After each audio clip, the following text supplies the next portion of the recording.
Hello, everybody. Good evening. It is time for an episode of Rick's After Hours. Tonight, I will be telling you about an otherworldly encounter. Join me, would you, as I delve into the untold stories of the paranormal. Now I will read what happened. I remember it well. I had just finished a late dinner. It was a lovely casserole with meat in it. As I leaned back with a full stomach, I heard it barking to my right. It was my dog, Bo, ready for his nightly walk. I glanced at the time. I remember it clearly. It was 11 p.m. Awfully late for a walk, but Bo was insistent.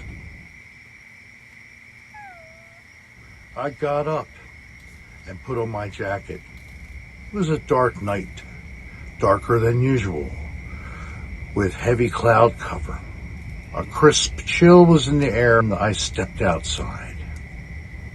I walked Bo down the street, the same route I always took him on Mondays and Wednesdays. As I was nearing the corner, I heard a very low hum, almost indistinguishable from the gentle blowing of the wind.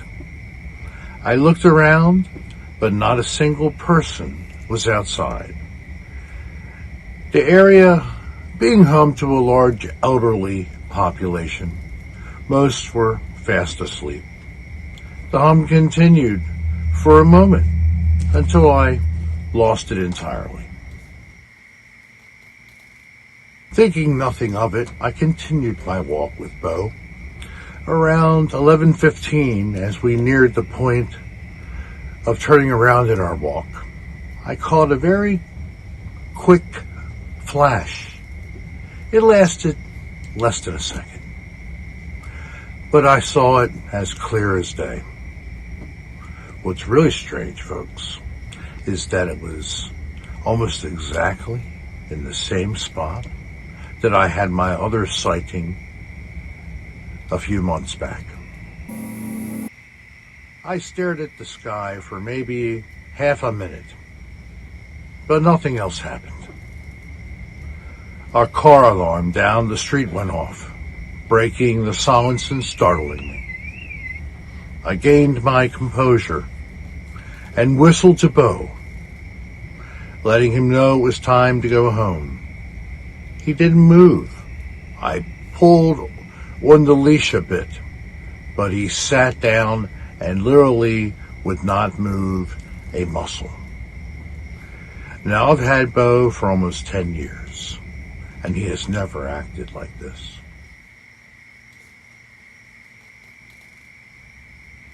I patted my leg for him to come, but he didn't. The hair on the back of my neck stood up as a breeze swept through the trees around me, pushing the leaves to and fro. That's when the street lights, followed by every light on the street, went out. Now I began to feel a bit uncomfortable. I thought, first Bo, now this. What was going on? I wondered if it could be the wind, but it wasn't blowing hard enough to cause a power outage. I walked over and picked up a whimpering Bo. I dug into my pocket and took out my cell phone. Fumbling with it, I switched on the flashlight. Something was off. The night's insects had canceled their chorus. Not even a cricket was chirping. In Florida, the night is full of noisy insects. Using my flashlight, I guided myself and Bo back toward the house. 40 feet, 30 feet, 20 feet. I knew I was going to make it. At that moment, the street lights came back on as well, and the house lights too. As I reached my lawn, another light, this time 5 times brighter than those I had just seen, appeared in the sky to the northeast.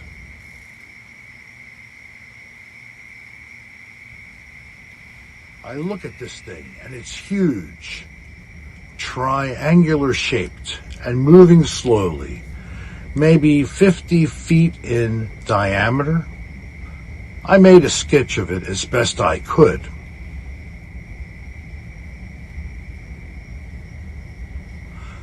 I quickly tried the front door, but it was locked. I shouted my wife's name. No answer. Dolline! Bo began to bark and squirm, and he jumped from my arms and ran to the back of the house. I began to run after him, but stubbed my toe on a rock. I looked back at where the light was in the sky, and it was gone. Turning back around, I looked directly up and saw it was straight above me. I called my wife's name again. I again was met with silence. I called out for my dog, but again, no reply. Now I was starting to panic. Bo starts barking. I can't see him, but I hear him from somewhere behind the house. I got a ringing in my ears. It gets louder and louder. As I walk forward, I shine my light around, trying to see where I'm going. The ringing sound increases. I can't take it.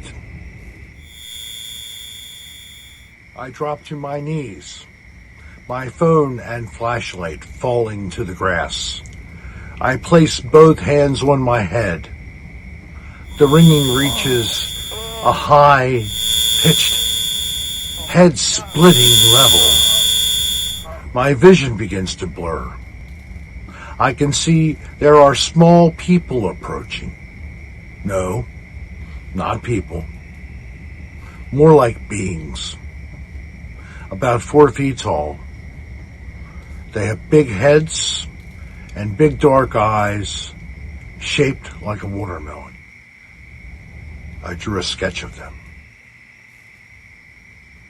One of them approaches me, staring at me as if it was unsure of what it was looking at. I tried to call for my wife, Dolline, but nothing came out. The being bent closer as if it was studying every inch of me in wonder. As I reached forward, it jumped back in surprise.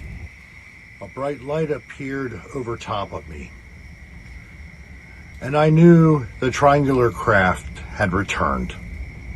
The ringing intensified. My hand shot back to my head. That was the last memory I had before I fell unconscious. When I awoke, I was lying down, looking up at a bright light. I tried to move, but it was like I was paralyzed. At that moment, I knew 3 things. I was no longer outside. I was no longer in the dark. And I was no longer alone. Rick, food's ready. It's time for dinner. I have to be going.